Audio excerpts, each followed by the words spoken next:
Out of all the units that I pulled in my last summoning session, the Fire Kappa is by far the best one that I got. I went ahead and leveled him up to 30 as well as maxed out his skills so that we can go ahead and test him out in the arena and show you guys why I truly feel he is one of the strongest 3-star creatures in the game today.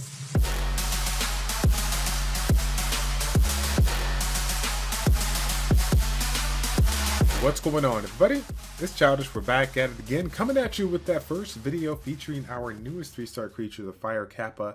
Today is going to be a fun day because we have the Fire Succubus. We are fortunate enough to have the Flaming Hexer, aka the Fire Goblin Shaman. So we're looking to get the first turn and basically one-shot as many people as we can. Now, if you guys are not familiar with how we're going to be able to set that up for the one-shot, that's what we're going to do today. We're going to take a look at this kit. We're going to look at my glyphs and talk about how I'm looking to use them in both PvE and PvP, okay? So first off, let's take a look at the skills real quick. We do have them evolved and ready to go. The third skill is the Poisoning Cloud. This is an AoE poisoning attack that also provides a defense break as well as a hunted debuff. The hunted debuff is going to be able to amplify the damage alongside the already nice AoE defense break. So it's kind of a 2-in-1 combo in order to improve the overall damage that your party's going to do, okay? This is originally a 7-skill cooldown, but I haven't maxed out. I have all my skills maxed out, so it's brought down to a 5-turn cooldown. Now, if that wasn't enough, okay, the second skill, it's going to be a single target attack that's based on the unit's speed. It also reduces the speed and reduces the turn bar by 60% when maxed out. I mean, again, any kind of turn bar manipulation is really, really strong. And the fact that this skill can do it by 60% is really, really nice. Now, if that wasn't enough, it has an ability that's going to give him a 70% chance to burst active poison effects. So why is this so strong? Because as you guys already know, the poison can do 10% of the unit's enemy's max HP, right? But with regards to bosses, it can only do 5%. However, units that can provide bursting effects, if I recall correctly, still, when it bursts those effects, it's going to be able to do the maximum amount of damage, which is that 10% of the enemy's max HP. So if you have, for example, the Earth Felon Core that provides an AoE attack with, of course, 5 ticks of poison over time, that's going to be 50% of the damage that you're instantly going to be able to knock out right out of the get-go. So it's extremely nice in order to take out specific ads or even drop the boss relatively quickly, especially if you are, messing around and maybe TLT that you just want to go ahead and focus the unit down and take out a huge threat, okay? When it comes to PvE, I feel like this is going to be a great unit as well for speed runs. I think you can go ahead and incorporate it early on.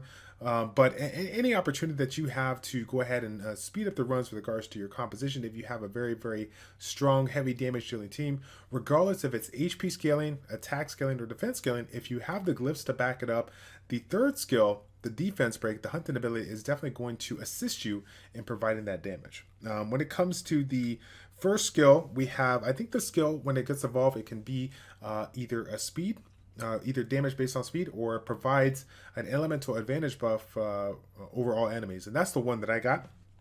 As far as his stats go, considering that he is a unit that is really heavily reliant on debuffs here. We got the slow, we got the AoE poison, we got the defense break, and we got the hunted debuff. We're definitely going to be looking to bring up that accuracy as much as possible. So as you guys can see, I am currently running a double precision set. The reason being is that I don't know if you guys are familiar with that, but the amount of accuracy that you can get in a glyph, if you're putting it on the teardrop slot, I believe it's upwards, it's like maxed out at 23%. Considering the value that you can get from the set itself, I think it's a little bit better of a reason to go for the set bonus to get that high amount of accuracy, and then of course use those square slots and the teardrop slots to go ahead and give you the most amount of effective HP so that you can go ahead and last out. Now, funny enough, you can make an argument for, building him in a little bit more of a DPS fashion, because simply put, if you're playing around with him in the focus of PvP, you guys can understand using an attack bar booster, then using something like, him, combined with, 2 AoE units or, double fire succubus. Honestly, his goal is to simply provide the debuffs for you so that you can go ahead and do the necessary damage that you're trying to do with your other units, your other attackers, all right? So, because of that fact, because of the fact that I'm mainly using it for PvP, I went for the double precision. We're sitting at 71% accuracy. If I recall correctly, when he was evolved, I believe he got a little bit of extra speed. He did not get an accuracy bonus, so kind of keep that in mind as you continue to set him up and glyph him up here. So we are running double speed. We are running a flat HP, and we're running a percentage defense as well as an HP percentage. Now, taking a look at his base stats, okay, when he's at 5-star maxed out, his HP is going to be 6,598. So if you're looking to, try to figure out if you want to use HP percentage or flat stats, then the percentage is going to be the way to go as it goes above the threshold here. The attack stat as well is going to be 1311 when maxed out. As you guys can see, I am at 4-star max, but again, as you guys know, I'm just using him for the debuffs right now. I don't have him 5-star. I got some other priorities that I need to get done. But if you were to play around with him in some kind of a damage fashion to get a little bit more value out of him, then yes, you definitely want to go with a percentage stat, with regards to those glyphs here, okay? On the defensive side, though, he runs a little bit lower defense here, so he's going to value more so on the flat side, a flat defense on the square slots versus percentage-based ones for like teardrops. And then when it comes to the speed, if you didn't already know, he has one of the highest speeds, if not the highest speed in the game with the base stat at 88. So it's really, really nice. It's going to make it very easy for you to get the speed that you need.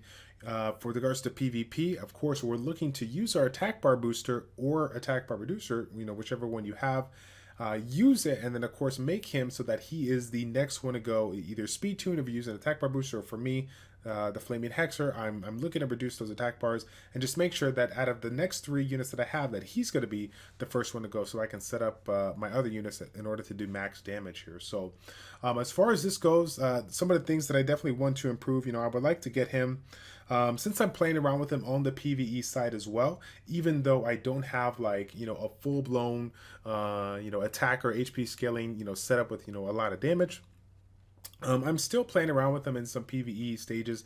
I've done a little bit of wrath farming with him, and it's actually pretty nice. The bursting effect that I get from, having his poisons as well as the Earth Feather Cores is really, really nice. For some of you guys that might be fortunate with a Water Treant, pairing up the Poison Mail along, versus that versus the boss, that's going to provide a lot of AoE attacks. That's a lot of additional poison that's going to be had on that boss. So if you have somebody like the Fire Kappa that you want to go ahead and bring it in and be able to burst down that unit, it's going to be really, really nice as far as improving the overall damage. However, if we are talking about the Wrath Dungeon here, keep in mind that it is a fire element, so the stats are definitely going to have to be there if you want to go ahead and consider him doing it. I highly recommend, though, staying with the typical setups that you do, staying away from those fire units if you can, because the amount of damage that it takes versus that Wrath boss, which is a water element, is quite a bit high for those fire units, okay? So, again, if I had the choice, I probably would go flat defense on both of these, and probably would rock HP percentage, because again, his HP is high enough to get the to go with the percentage for those glyphs here. So that's what we kind of got set up. As you guys can see, I'm currently running the Flaming Hexer. We have 166 speed, and so for this one here, I'm generally getting the first turn with my setup, and then of course with regards to Fire Kappa, I'm running the 136 speed right before the Fire Succubus here. If I could make the Fire Succubus, or if I wanted to bring this glyph up a little bit there, I can speed tune it so that can be right after that one. But generally speaking, considering how strong the Flaming Hexer is, it's a little bit easier for me for them to kind of follow through. However, for a lot of you guys out there, you're going to be using attack bar boosters versus attack bar reduction. So I feel like even though the reduction aspect is a little bit stronger, if you're using an attack bar booster, that even gives you more of a reason to make sure everything is speed tuned the way it needs to be, okay? So right now, we're going to run those 3 units, and we'll probably pair it up with a different unit. I was using the Earth Giant, or sorry, correction. How many times have I said Earth Giant in my videos? Yeah, I was using the Air Giant to go ahead and taunt everybody, to not allow anybody to do it, any damage. If I wasn't using that, I was using the Water Mauler to provide us a little bit of attack bar boost and provide us that dodging effect if they happen to get an attack off. So either way, we should be able to get the job done. If I didn't say it already, I was able to move up to Silver 2. I think we finished in the top 10 last time around. So we're going to go ahead and try to find a team that doesn't have too much water, that doesn't have the Flaming Druid that possibly can get the first one and provide the immunity. And nothing that essentially is just heavily, water based that possibly can get the first turn. If we see something that has an attack bar booster, we probably don't want to game up because again, this is our first time around in the silver 2 range, so chances are we are going to find some people that are way faster than some of the people that we found in silver 1. So I think I have my team set up. I don't know if I chose it here. Oh, okay. So I didn't put I did not put my water mauler in there, but we'll go ahead and run the other unit that I was playing around with here, the Kabuki Ninja. Now, again, just kind of going back to what we were saying, even though I'm running almost 170 speed, this Fire Necro was able to get the jump on me, and he actually stunned my entire party. So I think this might be a washer. I think that we're not going to get a turn considering how strong the Fire Necro is. Let's see if we can reduce the attack bars. And do we have the hunting ability? Yeah, I think we do. Let's go ahead and take him out if we can. Okay, and now we're going to focus on the Earth Feathercore. We were able to do a good amount of damage, but not enough to take it out. Maybe we can burst the poison down. We weren't able to do so, but we did get the critical chance reduction, so it's gonna reduce the amount of damage that these guys can potentially do. Seeing that they are water based, the ones that are left there, then that's gonna make it just a little bit easier to control the amount of damage that we do here. So again, the Earth Kabuki Ninja is kind of funny because he's obviously a 4-star. I don't have him 5-star yet, so we can't see the true value out of him. But the damage multipliers for him are not really that strong. It's just more so his mechanic. The 40% chance to get additional turn is what I was kind of going for there. So again, though, it looks like the Fire Necro was able to get the jump on us. That turn bar refilling ability is so strong. Oh my god! Wow, dude. Okay. This was supposed to be a showcase of the Fire Kappa, but apparently it's all about the Flaming Hexer right now. He done stole the show, man. A showstopper. Okay, well, obviously we got super lucky. I wasn't expecting that Fire Necro to be that fast, but that's what's going to happen this time around. We know that we're going to be dealing with a lot of people that can get the jump on us. Now, the Water Colossus has an ability that can provide immunity for I think it's 3 turns. So we're definitely going to go ahead and skip him. We do have a revive mechanic on this unit right here. Keep in mind this type of shaman pairs really well with attack based units here. So this is pretty scary considering the fact that he has some of the best attackers in the game. But I'm feeling pretty confident right now. If we can get the jump on him, get that first turn, we can probably take out the majority of his main units. Oh my gosh, did we really? Okay, sorry. I was like, I thought we weren't able to get the debuffs on there, but I was looking at the wrong unit. Okay, so I'm gonna go ahead and use the ignore defense skill, the second skill on the Fire Necro, and then I'm gonna go with the first skill to go for the Earth Rakshasa because I want the elemental advantage to try to take him out. Again, as you guys can see, he had just enough damage to basically stop us from taking him out and getting one shot at, and that's what we want.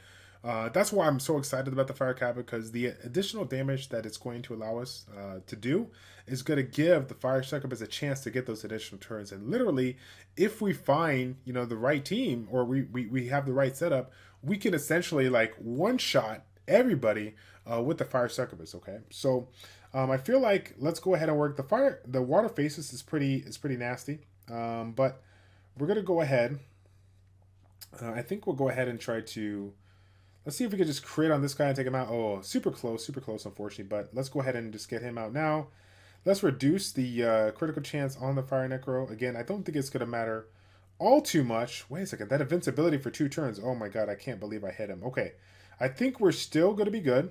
Let's go ahead and auto it out now. Again, the water, if I remember correctly, the water faces has a built-in like dodge mechanic. If I recall correctly, as you guys can see, I'm missing all the time right now, so it's a little bit of a pain. The RNG of this unit is really strong, so I definitely gotta stay away from those units if I deal with them in the future here. We got the flaming, we got the diva here, and they do have an attack bar booster, 2 divas, but all these units are neutral. towards the fire succubus. So, but the thing of it is that only 2 out of the 4 units are built, and they're attackers, right? So they're not going to be built with a ton of HP. But if we could take out their main threats, I mean, they don't have any kind of revive mechanics, so we might as well go for it. Regarding the air shaman, I don't think it's going to be the fastest unit since it has that cooldown mechanic. It's probably going to be one of the last ones to go. So it looks like we're good on this front. Let's go ahead and see who we can debuff here. Who do we go for? So again, we gotta, when you're using the fire kappa, especially if you have if you're lucky enough to have the fire succubus as well. Obviously, since we only got the defense break on the diva, on the fire diva, we're gonna use the ignore defense mechanic for this one so we can take it out, because again, we do not have the attack buff or the speed buff that we get if we don't kill him, right? So we might as well save our regular attack for the one that has a defense break alongside the hunting buffs here. So that's pretty interesting. If you guys saw the damage on that one, it was actually that was a pretty tanky unit here. Hopefully we can silence it just in case we don't take it out. Okay, now we're able to take it out. Let's go ahead and work on this one. Again, now I think we can use a second skill. As you guys can see, we were able to blow up that poison. We did a little bit over 4k damage here. So even though it's not really going to shine, PvE wise, unless you're bringing a heavy team with regards to poisons, then obviously we'll still take advantage of it. Whatever kind of damage we can get is pretty nice here. So okay, not too much problem there. What can we do this time around? Let's see if we can find a composition just for fun. Bringing in maybe like the Earth Feather Core in order to get a little bit of extra damage here. Let's go ahead and do this one here with the Earth Feather Core to get the poisons in. We'll go ahead and load up. We'll do the first turn, right? Hopefully. We'll hopefully get the first turn. Load up all the poisons we can and see if we can take out one of these units here. Oh my god. Oh my god. This unit always gets me to no good. And I think it has my unit stunned, right? It has my unit stunned. So now we're not going to be able to get the... get the defense break in. So that's okay though. I mean, honestly, we're going to go ahead and try to take out this unit. They do have a unit that can revive to get the Angel, Air Angel Mystic here, but that's okay. I think what we'll go ahead and do is we'll try to bring down this unit a little bit. If I can poison, oh, I wasn't able to poison. I'm trying to see if I can poison the Air Mystic just a little bit. So I can go ahead and take it out. Of course, let's see. Do we strip this one? I attempted to strip this one. Let's go ahead and... Oh my god, I'm so stupid. Honestly, I'm just clicking skills right now. I can't believe I just tried to provide the debuffs with the immunity here. Oh my god, rest in peace. Okay, let's go ahead and try to just take him out now. We got the additional turn. Let's see if we can take him out. Okay, so Fire Succubus is taking over the show here. Unfortunately, we weren't able to bring poison, but that's okay. We'll go ahead and auto it out, and we'll go ahead and see if we can do another one here with it. So yeah, that's unfortunate. The Water Vampire has a really unique passive that provides cooldown reduction, so it's really, really fun. That's definitely one of the units that I would love to have. If you guys, any of you have him, congratulations. You have officially won the game. He's such a great unit. Okay, let's see what we could find here. This one here, they don't have any kind of immunity. However, they do have the Flaming Hexer. So generally speaking, I would go ahead and avoid this, but because of the fact that we want to have a little bit of fun, we're going to see if we can get that first turn, and we're going to gamble a little bit. Something tells me he's going to outspeed me because, again, we're in silver too. Yes, there we go. There we go. Oh my god. Oh my god. Look at this. Look at this. And we have AoE confused on all the units here. It doesn't even matter what we do because we're just going to, I mean, it's just going to wreck us to no end here. Let's put the... Oh my god. we put the debuff on ourselves. Oh my goodness. That's unbelievable. Look at that. Oh my god. We just literally loaded up all the debuffs on ourselves. Wow. Fail. That is crazy. Okay. So yeah, we're literally hitting ourselves or hitting our opponents here. We're just gonna auto it out and give it to him. Again, I knew exactly what this guy was up to. When you see the Flaming Hexer, especially when you're in the newer rank, right? The newer league, like just avoid it. Just click away. We tried, we failed. Okay, let's see. Oh my goodness, dude. Seriously, like, is there any team that does not have the Fire Goblin Shaman? Like, holy cow, Silver 2 has some good RNG here when it comes to these units. Now, this is interesting. They have the attack bar booster. They have the fire succubus. So to me, this kind of screams like I'm looking to get the first turn. I'm looking to wax you. The fact of the matter is that this guy actually has it's kind of a mono element team, which kind of is a little, I mean, a little exciting for me considering it makes it a little easier for us to bring units that can provide more damage to him. However, I feel like we got to go for him. We got to have some fun with them. This time around, let's go ahead and bring in our Fire Arcane Burst. So we're going to have an AoE Poisoner, right? But we're going to have another attack bar booster and another way of mitigating some damage because we can provide a buff that gives us the elemental defensive buff, forces them to have elemental disadvantage towards us. So again, it all depends if we get the first turn. And if this Fire Nip outspeeds me, I'm going to have to quit the game. I'm just going to have to. Like, I'm going to have to. Like, this. Can I get a turn? I got a turn. Oh my goodness, you guys won't believe this. I actually got a turn. Okay, poison's in. Let's go ahead. Should we put the poison? Should we put the poisons on or should we use it? Yeah, I think I want to go ahead because we really don't need the, I mean, the attack buff would be nice for it, but I mean, honestly, oh my gosh, we should probably do the attack bar boost. Yeah, let's go ahead and just do it. Let's take out the fire succubus. I feel like we should. Well, actually, you know what? Not really sure how they have the fire succubus built, but let's take out the fire Rashasha. Now let's go for the fire succubus if we can. Whoa, that I honestly should have gone for the fire succubus. That was some crazy damage. Let's go ahead and mute her. Should we mute her? Actually, we should mute this one here, not allowing it to put the resistance buff on. Okay, let's go ahead and attempt to burst down. Let's sort of burst this one down. So the bursting did go in, as you guys saw, 6,500 damage, which is really not too bad. Of course, this guy has them built in a hybrid fashion, which is something that I believe Vulcan talked about in a previous video, possibly messing around with a different build in our top three 3-star creatures. We were talking about a hybrid build for her so that she's going to be a little bit tankier.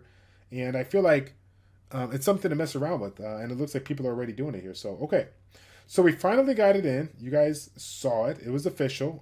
This fire golem is going to be reflecting some damage on toward us. I feel like the fire succubus is probably going to die, but we have a 4-on-1 setup that's still going to allow us to take it out. But either way, guys, that's pretty much it. The Fire Kappa is such an amazing unit when it comes to PvE speed clearing as well as PvP cleave teams. I feel you can make an argument for this, obviously in TOT, as the poison burst effect is truly strong and is going to allow you to snipe some of those ads or some of those bosses that you're having trouble dealing with. So if you have any more questions about this unit, please do me a favor and just leave your comments in the comment section down below and I will answer them as soon as I can, guys. All right, that's going to be it. It's your boy Childish and ChildishPlays checking out. Take care and we will see you all in the next one. I'm out.